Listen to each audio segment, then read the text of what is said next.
A very warm welcome to all my dear students. तो कैसी चल रही है आपकी पढ़ाई? अभी तो एग्ज़ाम्स नज़दीक आ गए हैं ना? आई होप आप सब बहुत ही मेहनत करके पढ़ाई कर रहे हो। Don't feel distracted. Social media पे काफ़ी स्पेकुलेशन चल रही है, पता नहीं एग्ज़ाम्स होंगे नहीं होंगे। हमें वो सब चीज़ों से अफेक्ट नहीं होना है। आप बस पढ़ते रहो। यस। अच्छा, आप में से स्टूडेंट ने कॉरपोरेट गवर्नेंस रिपोर्ट के वीडियो की डिमांड की थी। So here I am with your demand, corporate governance report. लेकिन कॉरपोरेट गवर्नेंस रिपोर्ट पढ़ने से पहले कॉरपोरेट गवर्नेंस का कॉन्सेप्ट पढ़ लेते हैं। अच्छा स्टूडेंट्स, कभी आपके साथ ऐसा हुआ है कि आपकी मम्मी ना केक लेकर आई? ठीक है, हम अज्यूम करते हैं कि आपकी मम्मी केक लेकर आई एंड उन्होंने केक को दो पीसेस में डिवाइड किया। एक आपको दिया और आपके भाई या बहन जो भी घर पे है उन्हें दिया। आपको केक बहुत पसंद है, तो आप गए, आपने देखा कि भाई मेरी प्लेट में जो केक का पीस रखा है वो मेरे भाई या बहन की प्लेट में जो पीस है उससे छोटा लग रहा है। तो आप चले गए अपनी मम्मी के पास, आपने बोला मम्मी ये आपने बिल्कुल ठीक नहीं किया। आप केक लाए हो, आपने मेरा पीस छोटा रखा है और भैया का पीस या बहन का पीस बड़ा क्यों रखा है? आपकी मम्मी आपको समझाती है, नहीं बेटा ऐसा मैंने मैंने नहीं किया है, मैंने उसको एग्जैक्टली हाफ में ही डिवाइड किया था। आप फिर भी नहीं मानते हो, आप मम्मी को बोलते हो, नहीं आप है ना हमेशा भैया को ही ज़्यादा प्यार करते हो, यानी आप वो बहन छोटी है ना इसीलिए आप उसे ज़्यादा फेवर करते हो, आप हमेशा मेरे साथ ऐसे करते हो। तो फिर मम्मी ने बोला ठीक है एक काम करते हैं, आप पापा को बुलाओ। अब वो तो गलत नहीं बोलेंगे ना, तो फिर आप दोनों प्लेट्स लेकर आपके पापा के पास चले गए और आपने उनसे पूछा, पापा सच्ची सच्ची बताना कि ये दो पीसेस में से आपको बड़ा कौन सा लग रहा है। अभी पापा को ये तो नहीं पता था कि आपकी प्लेट कौन सी है और आपके बहन या भाई की प्लेट कौन सी है। तो उन्होंने बड़े ही इंडिपेंडेंटली और एकदम अनबायस्ड तरीके से, मतलब फेयर होते हुए, क्योंकि उनको तो कोई आइडिया ही नहीं है, उनको तो सिर्फ ये बताना है दोनों में से बड़ा कौन सा लग रहा है। तो उन्होंने दोनों पीसेस को देखा और बोला नहीं बेटा दोनों सेम ही लग रहे हैं। तब आपको शांति पड़ी कि भाई हाँ मम्मी ने जो काम किया है वो सही है, दोनों पीसेस इक्वल है। आपने मम्मी को बोला थैंक यू और आप चले गए अपने रूम में केक का पीस लेकर। ऐसा कुछ सिमिलर आपके साथ शायद हुआ होगा जब आपको लगा होगा नहीं मम्मी शायद भैया को या बहन को ज़्यादा फेवर कर रही है और मुझे नहीं कर रही है। ऐसी नाराज़गी तो होती है ना। देखो ये सब होना बहुत ही नॉर्मल है, बिकॉज जब एक घर में दो या उससे ज़्यादा लोग रहते हैं तो डिसएग्रीमेंट्स तो होंगी। सिमिलरली जब कंपनी में एक से ज़्यादा स्टेक होल्डर्स रहते हैं, मैं शेयर होल्डर्स की बात नहीं कर रही हूँ, मैं स्टेक होल्डर्स की बात कर रही हूँ।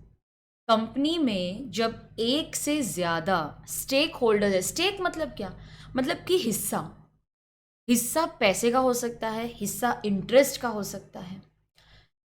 तो जब एक से ज़्यादा स्टेक होल्डर्स होते हैं तो हर किसी को लगता है कि मुझे कम प्यार किया जा रहा है और सामने वाले को ज़्यादा फेवर किया जा रहा है। ये नाराज़गी तो होगी। जैसे कंपनी की बात कर लो, अब कंपनी में शेयर होल्डर्स को क्या चाहिए? शेयर होल्डर्स को चाहिए कि भाई हमें ज़्यादा से ज़्यादा डिविडेंड दो, फिर तुम कंपनी कैसे भी मैनेज करो। अब अगर कंपनी ज़्यादा डिविडेंड देगी तो फिर उन्हें किधर ना किधर तो कॉम्प्रोमाइज़ करना ही पड़ेगा ना। तो कंपनी बोलती है ज़्यादा डिविडेंड मतलब मुझे ज़्यादा प्रॉफिट दिखाना है। ज़्यादा प्रॉफिट तब होगा जब मैं मेरे गुड्स की क्वालिटी थोड़ी कम कर दूं लेकिन प्राइस उतना ही रखूं। अब आपको अगर प्रॉफिट बढ़ाना है तो आपको कॉस्ट तो कम करना पड़ेगा। कॉस्ट अगर आप कम करोगे मतलब आपको थोड़े सस्ते गुड्स बनवाने पड़ेंगे। देखो अगर आप थोड़े सस्ते गुड्स बनवाते हो तो आपके कस्टमर्स नाराज़ हो जाएंगे। आप उनको उतना ही प्राइस चार्ज कर रहे हो और कम क्वालिटी दे रहे हो। तो जब आप शेयर होल्डर्स को खुश करने गए तो कस्टमर्स नाराज़ हो गए। अच्छा यहाँ पर गवर्नमेंट क्या चाहती है? गवर्नमेंट चाहती है कि आप ज़्यादा से ज़्यादा टैक्सेस भरो और अपनी अकाउंटिंग सही तरीके से करो, सब कुछ रिकॉर्ड करो और फिर सही तरीके से लॉज फॉलो करते हुए टैक्स भरो। अब अगर हम गवर्नमेंट को खुश करने जाएंगे, ज़्यादा टैक्सेस भरेंगे तो हमारा प्रॉफिट कम हो जाता है। फिर हम डिविडेंड कैसे देंगे, हम ग्रोथ के लिए पैसा कैसे यूज़ करेंगे, हम डेवलपमेंट कैसे दिखाएंगे, हम वेल्थ क्रिएशन कैसे करेंगे। तो हम क्या करते हैं, थोड़ी सी टैक्स की चोरी कर देते हैं। अगर हम वेल्थ क्रिएशन दिखाएंगे, हमारे इन्वेस्टर्स को खुश करेंगे, तो गवर्नमेंट नाराज़ हो जाएगी। गवर्नमेंट ये भी चाहती है कि आप सोसाइटी के लिए क्या कर रहे हो। आप लॉज फॉलो करते हुए क्वालिटी ऑफ लिविंग कैसे बढ़ा रहे हो, आप सोसाइटी के लिए क्या कर रहे हो। ऐसा है कि आपने सोलार पैनल्स अपने कंपनी में डाल दिए ताकि इन्वायरमेंट पे पोल्यूशन कम हो, कम इलेक्ट्रिसिटी यूज़ हो। सोलार पे आप रिलाई कर रहे हो, आपने 2-4 विंड मिल्स लगवा लिए ताकि उनकी एनर्जी आप अपने फैक्ट्री में यूज़ करो। तो आप सोसाइटी के लिए क्या कर रहे हो, आप एम्प्लॉयमेंट कैसे क्रिएट कर रहे हो। तो एक बेचारी कंपनी है, उसे कितने लोगों को सेटिस्फाई करना पड़ता है। तो कंपनी ये सब तब अचीव कर सकती है जब वो अच्छी तरह से गवर्नड हो, अच्छी तरह से मैनेज्ड हो। प्रॉपर मैनेजमेंट अगर होगा ना, तो कंपनी सबको खुश कर सकती है। तो कंपनी बैलेंस कैसे मेंटेन करे, कंपनी सबके इंटरेस्ट को ध्यान में रखते हुए कैसे अपने आप को फंक्शन करे, गवर्न करे, that is nothing but corporate governance. Good corporate governance क्या होता है? गुड कॉरपोरेट गवर्नेंस मतलब कि आप सबका इंटरेस्ट ध्यान में रख के चलो, किसी एक को फेवर ना करो।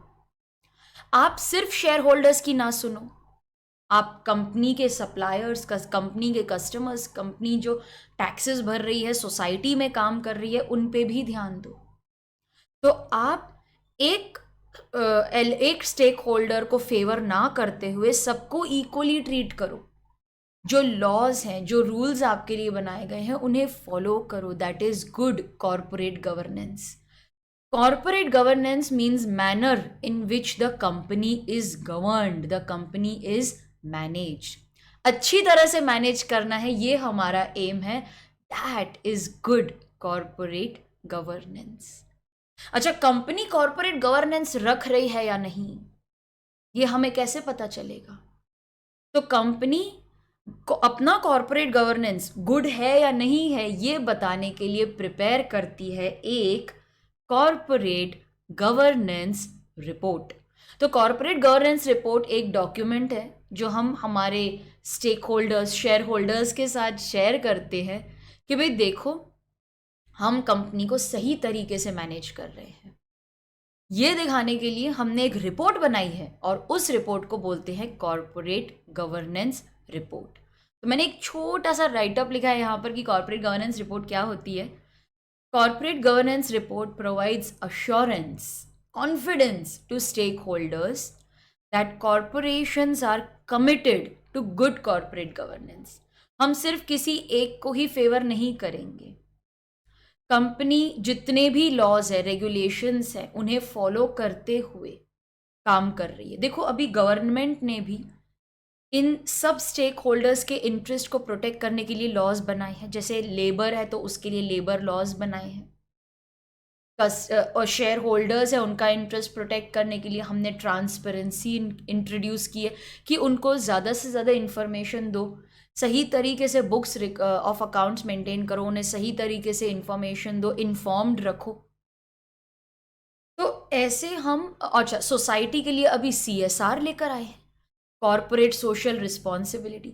तो देखो, ये लॉज हमने बनाए हैं, ये लॉज में आपको इस सब में रहते हुए फंक्शन करना है। That is known as the corporate governance report. Corporate governance के 4 पिलर्स हैं। ये सब एग्जाम में नहीं आता। नॉलेज होगी तो एग्जाम में जो भी क्वेश्चन आएगा वो आप सॉल्व कर सकते हो। तो these are 4 pillars of corporate governance: accountability, fairness, transparency, independence. आप और भी ऐड कर सकते हो, कोई कोई बोलता है 6 पिलर्स होते हैं, तो वो आपकी मर्जी है, आप अपने कॉरपोरेट गवर्नेंस को कितना स्ट्रॉन्ग करना चाहते हो। लेकिन बेसिकली ये 4 होते हैं: अकाउंटेबिलिटी, फेयरनेस, ट्रांसपेरेंसी, इंडिपेंडेंस। एक गुड कॉर्पोरेट गवर्नेंस के लिए अगर आपको सही तरीके से अपनी कंपनी चलानी है, सब स्टेक होल्डर्स को ध्यान में रखते हुए चलानी है, तो इन 4 बातों का आपको ध्यान रखना पड़ेगा। What is accountability? अकाउंटेबिलिटी मतलब, अब मैं जूम करती हूँ तो इसीलिए पीछे आपको आगे का नहीं दिख रहा है, लेकिन अकाउंटेबिलिटी की अगर हम बात करें, the board or the senior management, they should be individually and collectively accountable for their actions and decisions। तो बोर्ड जो भी डिसीजन लेता है, हर डायरेक्टर अपने डिसीजन के लिए लायबल है, रिस्पॉन्सिबल है, और पूरा बोर्ड कंपनी मैनेज कर रहा है, सही तरीके से कर रहा है कि नहीं, उसके लिए वो अकाउंटेबल है। To whom? To the stakeholders, not just shareholders but to various other stakeholders. जैसे हमने प्रीवियसली देखा था, इंटरनल एक्सटर्नल स्टेक होल्डर्स, हम सबको लायबल हैं, हम अकाउंटेबल हैं। अब जैसे मम्मी का ही एग्जाम्पल ले लो, वो अगर केक लाई हैं तो उन्होंने एक माइंड में हमेशा रखा होगा, मेरे 2 बच्चे हैं, मुझे दोनों को इक्वली देना है, तो she knows she is accountable to you. आपने सवाल उठाया ना, और ये मालूम पड़ा कि नहीं, मम्मी ने आधे में ही बराबर हिस्से में काटा था। That is good corporate governance. अगर मम्मी को चाहिए नेक्स्ट टाइम वो क्या करेंगी, दोनों के लिए अलग पेस्ट्रीज ही ले आएंगी, भाई कोई कंफ्यूजन ही नहीं है, same pastry, same size, same box. That is good corporate governance. किसी को भी हम फेवर नहीं कर रहे, because she knows she is accountable to both her children. The board and senior management, they are accountable that their activities and operations are efficient, effectively वो काम कर रहे हैं, and they support corporates mission। आप जब किसी भी company की कॉरपोरेट गवर्नेंस रिपोर्ट पढ़ोगे तो वहां पर शुरुआत में ही लिखा होगा, ये कंपनी का मिशन है, ये गोल है, ये विजन है। जो सारी एक्टिविटीज चल रही हैं वो उसी विजन में, उसी मिशन में चल रही होती हैं। अच्छा, अगर हम फेयरनेस की बात करें, तो अगर मेरे 2 सीनियर मैनेजर्स हैं, अगर उनका प्रोफाइल, उनका स्कोप ऑफ वर्क सेम है, दोनों सेम लेवल पे है, सेम पोजीशन पे हैं, तो मुझे उनको सेम सैलरी भी देनी चाहिए। ये फेयरनेस है। तुम दोनों सीए हैं, मान लो दोनों सीए हैं या दोनों सीएस हैं, दोनों सेम तरीके का काम कर रहे हैं, सिर्फ इतना एक से नहीं होता तो दोनों में काम बांटा हुआ है, बट सेम काम कर रहे हैं, सेम एजुकेशनल क्वालिफिकेशन है, मोर और लेस सेम। अगर आपका प्रोफाइल है तो सेम सैलरी होनी चाहिए ना, कोई भेदभाव नहीं करना है आपको। नहीं मुझे ये एम्प्लॉय ज़्यादा पसंद है, मैंने उसे ज़्यादा सैलरी दी, ऐसा नहीं करना है। तो लीडर्स ऑनेस्ट होने चाहिए, फेथफुल होने चाहिए, डिलीजेंट होने चाहिए, अपना काम सही तरीके से करने चाहिए, फेयर होने चाहिए, एथिकल होने चाहिए। ऐसा नहीं होना चाहिए कि ये मुझे पसंद है, इसको ज़्यादा सैलरी दे दी, नहीं वो नहीं चलेगा। They shall be capable, aware, responsible. उन्हें पता है कि अगर उनमें भेदभाव किया तो ये अनएथिकल हो जाएगा, ये फेयर नहीं है। They must be aware of their obligations and responsibilities.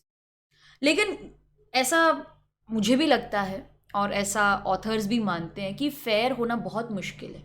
अब देखो ना, कोई सीनियर लेवल ऑफ मैनेजमेंट है और कोई प्यून है, उनकी सैलरी सेम तो नहीं हो सकती, दोनों एम्प्लॉयज़ हैं, लेकिन जो प्यून अर्न करता है और जो टॉप मैनेजमेंट अर्न करती है उसमें बहुत ज़्यादा गैप रहता है, बहुत ज़्यादा। तो गुड कॉर्पोरेट गवर्नेंस ये बोलेगा कि अगर 2 एम्प्लॉयज़ में उनकी सैलरी में गैप है तो जस्टिफाई करो कि गैप क्यों है। तो आप बोलोगे भाई प्यून के काम में और टॉप लेवल ऑफ मैनेजमेंट में जो बैठा है उनके काम में, उनकी एजुकेशन में, उनके एक्सपीरियंस में बहुत फ़र्क है। So if you can justify कि आप क्यों उन्हें ज़्यादा दे रहे हो, इसे नहीं, दोनों तो एम्प्लॉयज़ हैं, that is good corporate governance. तो if you are not following the same norms तो एक्सप्लेन करो, जस्टिफाई करो, that is good governance. Transparency होनी चाहिए। Leaders must report information about the company accurately and in a timely manner. तो आप जो भी इंफॉर्मेशन देते हो अपने शेयर होल्डर्स को, इन्वेस्टर्स को, गवर्नमेंट को, वो सब ट्रांसपेरेंट होना चाहिए, सब करेक्ट होना चाहिए, एक्यूरेट होना चाहिए, कुछ भी छुपाओ मत, मैनिपुलेशंस नहीं होनी चाहिए। इंडिपेंडेंस होना चाहिए। इंडिपेंडेंस मतलब क्या? अब देखो, जैसे केक वाला ही एग्जांपल ले लो। आपकी मम्मी ने बोला ठीक है, आप मुझ मेरे पे विश्वास नहीं करते हो, जाओ डैड से पूछ लो। तो आप अपने पापा के पास गए और बोला बताओ कि दोनों में से कौन सा बड़ा है। उन्होंने बोला नहीं, दोनों तो इक्वल लग रहे हैं। तो वो इंडिपेंडेंट थे, अनबायस्ड थे। सिमिलरली कंपनी में भी ऐसे ही होता है। कंपनी में इंडिपेंडेंट डायरेक्टर्स होते हैं जो अनबायस्ड होते हैं, क्योंकि उनको कंपनी से कोई लेना देना नहीं है। ना कंपनी से उनकी सैलरी आती है, ना उनका कोई कोई शेयर होल्डिंग है वहाँ पर कंपनी में, ना कोई फाइनेंशियल इंटरेस्ट है। तो वो एकदम इंडिपेंडेंट रहते हैं। तो शेयर होल्डर्स भी ऐसे बोर्ड को प्रेफर करते हैं जहाँ पर मैक्सिमम से मैक्सिमम इंडिपेंडेंट डायरेक्टर्स हो। So independence on the board, as it ensures that the decision making is fair and objective. So students, this is the meaning of corporate governance. और ये हम फॉलो कर रहे हैं वो बताने के लिए कंपनी क्या बनाती है, एक कॉर्पोरेट गवर्नेंस रिपोर्ट। तो वो तो हो गया हमारी अंडरस्टैंडिंग। अब अगर एग्जाम में ये क्वेश्चन आता है तो फिर आप क्या लिखोगे? आप लिखोगे that corporate governance report it shall cover a range of corporate control and accountability mechanisms. तो जो भी मैंने आपको एक्सप्लेन किया वो अब यहाँ पर है आंसर में, आप ये लिखोगे। It shall cover a range of corporate control accountability mechanisms. It will first give a brief statement on company's philosophy and code of governance कि भाई आपकी philosophy क्या है, आप governance कैसे maintain करोगे। डिटेल्स रिलेटिंग टू बोर्ड, तो board की कॉम्पोजिशन आएगी, सबका एक्सपीरियंस आएगा, कौन से दूसरे कंपनी में वो डायरेक्टर है, अच्छा अपने कंपनी में वो कौन से कमिटी में है। तो डिटेल्स रिलेटिंग टू बोर्ड, उसके composition, experience, type of director, details relating to audit committee and other committees. तो ये आपको बताएगा कि कंपनी में ऑडिट कमेटी है क्या, रेम्यूनरेशन कमेटी है क्या, इन्वेस्टर ग्रीवियंस कमेटी है। तो ये कमिटीज़ सिर्फ वही काम करेंगी जिनके लिए वो बनी गई हैं, एंड दे विल एंश्योर कि कंपनी सही तरीके से चल रही है। Details with respect to general body meetings. General body meetings means आपकी जो जनरल मीटिंग्स होती हैं ना, जैसे एनुअल जनरल मीटिंग या फिर एक्स्ट्रा ऑर्डनरी मीटिंग, क्या डेट पे हुई थी, क्या लोकेशन पे हुई थी मीटिंग, अच्छा लास्ट 3 AGMs कब हुई थी, कहाँ पर हुई थी, डेट के साथ में लिखेंगे। स्पेशल रेजोल्यूशंस कौन सी पास की गई थी, वहाँ पर सारी डिटेल्स आपको कॉर्पोरेट गवर्नेंस रिपोर्ट में मिलेंगी। तो बोर्ड मीटिंग्स कहाँ पर हुई थी, एनुअल जनरल मीटिंग्स कितनी, बोर्ड मीटिंग्स कितनी हुई साल में, कितने लोगों ने बोर्ड डायरेक्टर्स ने अटेंड किया, उनका अटेंडेंस क्या था। ये दिखाता है कंपनी में कि कंपनी मीटिंग्स कर रही है, डेलिबरेशंस डिस्कशंस हो रहे हैं, रेजोल्यूशंस पास की जा रही हैं, कंपनी के लिए डिसीजंस ली जा रही हैं, लास्ट AGMs कहाँ पर।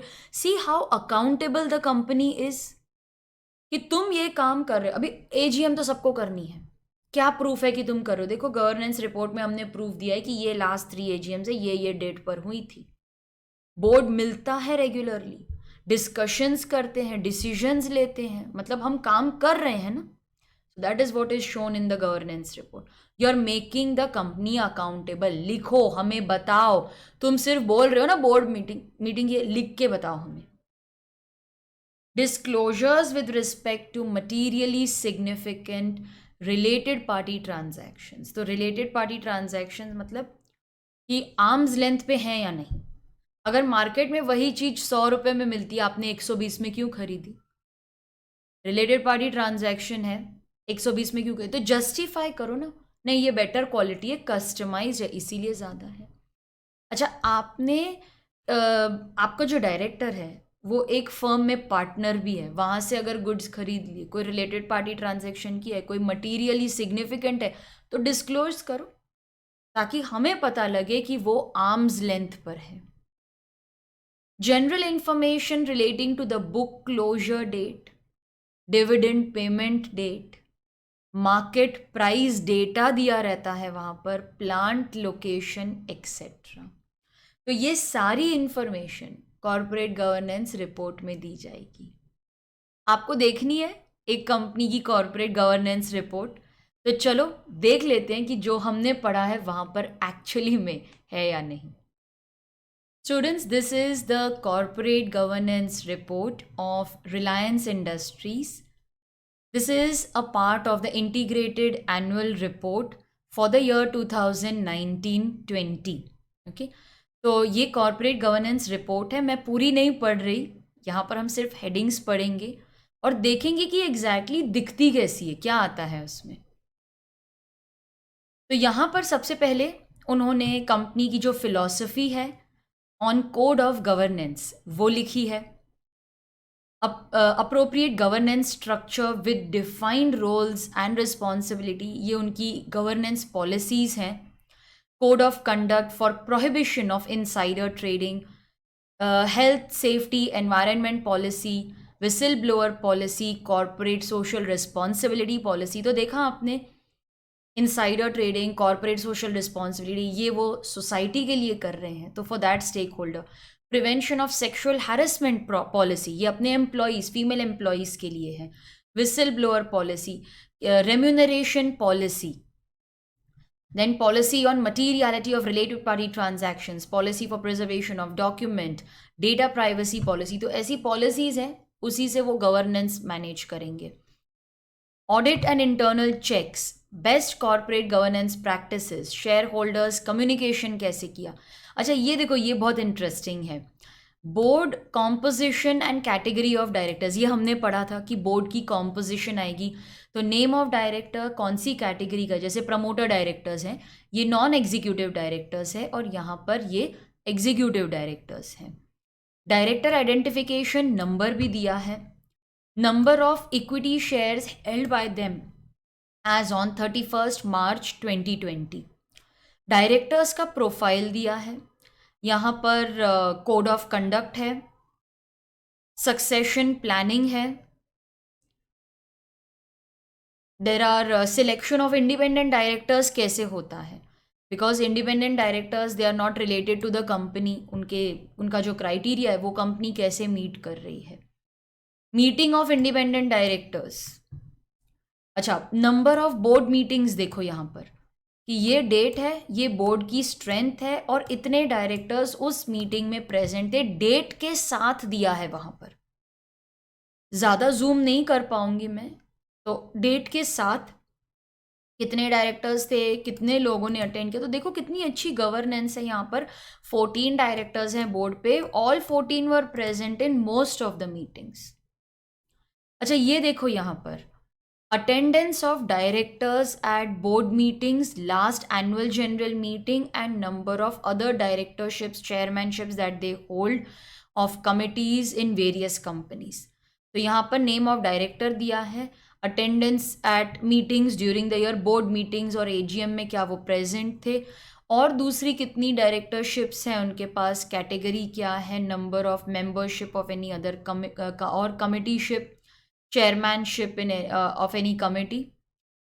तो ये पूरे डिटेल्स दिए हैं कि वो कहाँ पर डायरेक्टर है, उन्होंने कितनी मीटिंग्स अटेंड की हैं और कैटेगरी क्या है। कमिटीज़, यस, कंपनी में ऑडिट कमेटी है, उसकी composition, stakeholders relationship committee, risk management committee. तो कमिटीज़ में क्या कॉम्पोजिशन है, कितनी कमिटीज़ है, वो सब हमें यहाँ पर मालूम पड़ जाएगा। Meetings held during the year and members in attendance. तो देखो यहाँ पर ये मीटिंग्स कितनी हुई, ऑडिट कमेटी की कितनी हुई, बाकी कमिटीज़ की कितनी मीटिंग हुई, procedure at the meeting, then the risk management committee, type of complaints receive देखो और हमने उन्हें कैसे एड्रेस किया, ट्रांसफ़र ऑफ सिक्योरिटी से रिलेटेड कितने कंप्लेंट्स थे, अच्छा हमने उन्हें कैसे एड्रेस किया वो भी यहाँ पर लिखा होगा। परफॉर्मेंस इवैल्यूएशन, डायरेक्टर्स की रेम्यूनरेशन पॉलिसी क्या है, उनकी रेम्यूनरेशन कैसे डिसाइड की जाती है, managing director, whole time director को कितनी रेम्यूनरेशन दी जाती है। देखो कितने ट्रांसपेरेंट है हम, कंपनी सब कुछ लिख के दे रही है, कितनी ट्रांसपेरेंसी है। अगर किसी को जानना है कि कंपनी अपना पैसा कहाँ पर कैसे यूज़ कर रही है, देखो इतनी रेम्यूनरेशन दे रहे हैं हम। Remuneration of non executive director, sitting fees कितनी है, कमीशन कितनी है। अच्छा यहाँ पर देखो, general body meetings AGM last 3 कहाँ पर हुई थी, डेट दी है यहाँ पर, टाइम दिया है यहाँ पे, resolutions passed, special resolutions passed दी है, disclosures on materially significant related party transactions. तो जो भी हमने पढ़ा मेरे नोट्स में वो सब एक्चुअल में यहाँ पर रिपोर्ट में दिया है। Whistle blower policy, means of communication, वैसे बहुत कुछ। अच्छा मैंने बताया था आपको मार्केट डेटा होता है, तो देखो ये रहा मार्केट डेटा कि उनके शेयर प्राइस का डेटा यहाँ पर दिया है। Share price performance in comparison to the board based indices. अच्छा ये स्टॉक मार्केट का प्राइस डेटा है, प्राइस डेटा की भी मैंने बात की थी। यहाँ पर देखो मार्केट का प्राइस डेटा है यहाँ पर, तो हर महीने का लिखा है एनएसई बीएसई में क्या प्राइस था। तो एक शेयर होल्डर है जो मे बी और शेयर्स खरीदने का सोच रहा है, या एक इन्वेस्टर है जो पहली बार खरीदने का सोच रहा है, वो ये डेटा देखेगा और डिसाइड करेगा कि उसे कंपनी के शेयर्स खरीदने चाहिए कि नहीं खरीदने चाहिए। देखो यहाँ पर पूरे फ्लक्चुएशन दिखाई दे रहा है, लो प्राइस कितना था, हाई प्राइस कितना था, कितना वॉल्यूम ट्रेडेड था।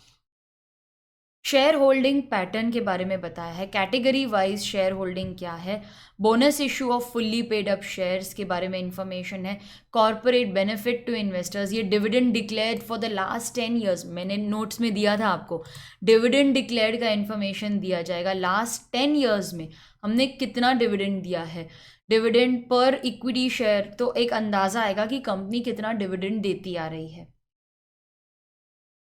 Then exposure to commodity risk, equity shares in suspense, then web link for reports, तो सब कुछ यहाँ पर दिया है and it is signed by the chairman and managing director. तो स्टूडेंट्स ये थी कॉरपोरेट गवर्नेंस रिपोर्ट। अगर आपको मेरे एफर्ट्स पसंद आए तो प्लीज़ ये वीडियो को लाइक और शेयर ज़रूर कीजिएगा and don't forget to subscribe to your channel theory masters learning for many practical based concept based videos.